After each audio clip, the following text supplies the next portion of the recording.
Berkshire Hathaway Home Services sales executives for our video message of the week. All right, this week's message is entitled Multitasking and Accomplishing More Do Not Mix. Now, we are going to keep this positive because I'm going to give you the solution to what does work. But I don't want you to fall into this trap, this thought process that if I can multitask, I will accomplish more, because it's simply not true. All right, let's jump right in.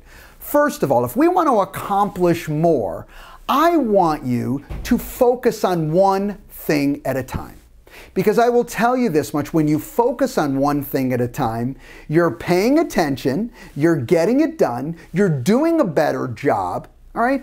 And I will tell you this, when you move to step 2 or that second item, I promise you, you haven't lost any time there. When we try and do more than one thing at a time, it's not saving time. I know we feel it maybe, but I promise you, I need a leap of faith on this, you're not saving the time. It's taking about the same amount of time, and you've increased your capacity to make an error because you're human.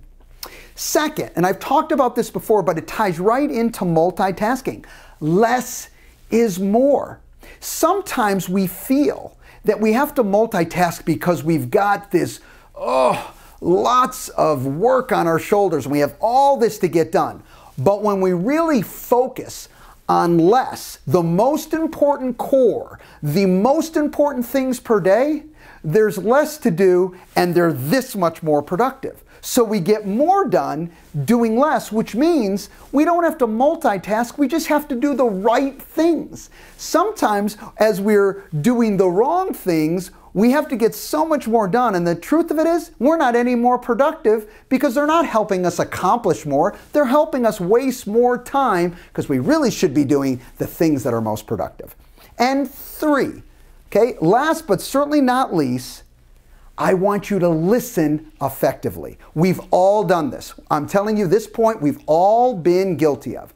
Did you ever think when your mind is multitasking, someone is talking to you, or you're on the phone with someone so they don't even realize you're multitasking and you're doing 2, 3 things, or you're thinking about something else? Let me tell you what's really going on. You're not listening effectively. In fact, that phone call or that face-to-face meeting, right, is not being productive for you, and you're missing opportunities. And by the way, even if it's on the telephone and certainly face-to-face, people know you're not paying attention. Okay? You're messing with your phone, they're hearing the clicking, okay? They know one thing, they do not have your full attention. And so let's take this to what we do every day. Let's say you're talking to one of your sphere, because you're contacting your sphere each and every day. That's a beautiful thing. But guess what? If you think, you know what, while I call my sphere, I'm going to multitask and do a lot of different things, you're defeating the purpose of talking to your sphere because you're really not listening. Okay? So the message today is, all right, you want to not multitask, you want to focus, you want to understand I'm going to do less is more because it works, and lastly, I'm going to listen effectively because it's effective for my business. Have a great week, everybody, and we'll talk to you next week. Bye-bye.